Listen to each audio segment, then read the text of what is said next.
جس کو ہدایت حاصل کرنی ہے وہ در علی پر آئے، وہ در سیدہ پاک پر آئے، وہ در حسن مصطفیٰ پر آئے، وہ در سیدنا امام حسن مصطفیٰ پر آئے۔ جب تک ان کی محبت سے بندہ خالی رہے گا وہ ہدایت سے بالکل کوسوں میل دور رہے گا، اور ان کے در پر آئے گا ان کو ہدایت ملتی چلی جائے گی۔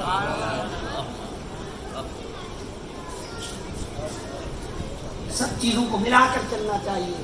لوگ ایک چیز دکھاتے ہیں دوسری چیز دکھاتے ہیں، چھپاتے ہیں۔ بھائی کامل دین یہی ہے، کامل ایمان والا بھی یہی ہے۔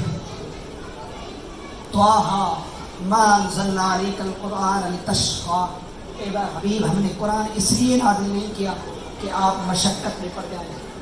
بس میں اختتام کی طرف آتا ہوں۔ اس آیت مبارکہ کے نزول کا سبب کیا ہوا؟ نبی پاک صلی اللہ تعالیٰ علیہ وآلہ وسلم رات کو قیام فرماتے کافی دیر تک۔ حضور نے ایک مرتبہ بہت طویل قیام فرمایا کہ آقا کریم علیہ الصلوۃ والسلام کے قدم مبارک سوج گئے، ورم آ گیا۔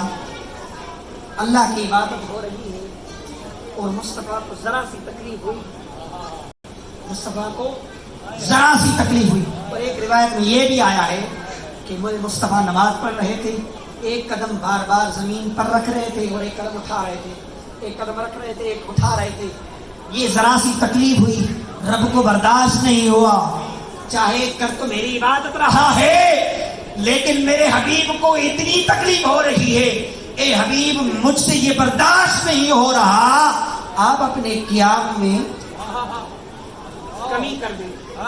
لتشقیٰ، اے حبیب ہم نے قرآن اس لیے نازل نہیں کیا کہ آپ مشقت میں پڑ جائیں۔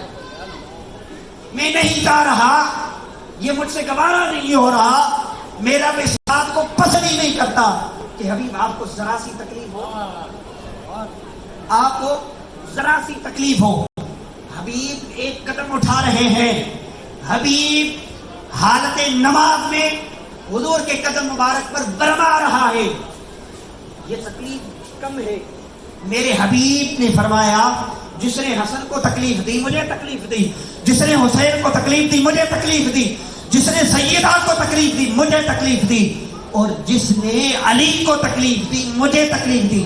مجھے بتائیں میرے مصطفیٰ کے قدم مبارک سوج جانا یہ زیادہ تکلیف دہ ہے یا میرے مصطفیٰ کے لخت جگر کو گالی دینا زیادہ تکلیف دہ؟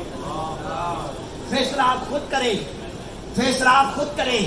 مجھے بتائیں میرے مصطفیٰ کے قدم مبارک پر ذرا سا ورم آ گیا، رب نے فرمایا ہے اپنے قیام کو کم کر دیں۔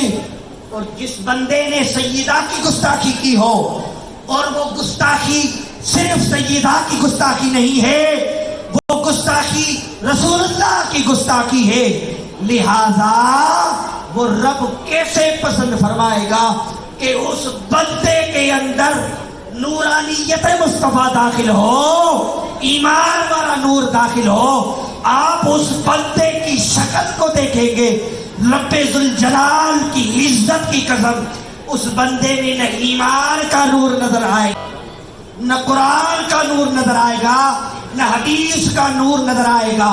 میرے مصطفیٰ نے فرمایا تھا ایسے لوگ ہدایت سے خود بھی خالی ہوں گے، لوگوں کو بھی گمراہ کریں گے، چاہے وہ کنز العلماء ہو، چاہے شیخ الحدیث ہو، شیخ التفسیر ہو، کتنا بڑا محدث ہو۔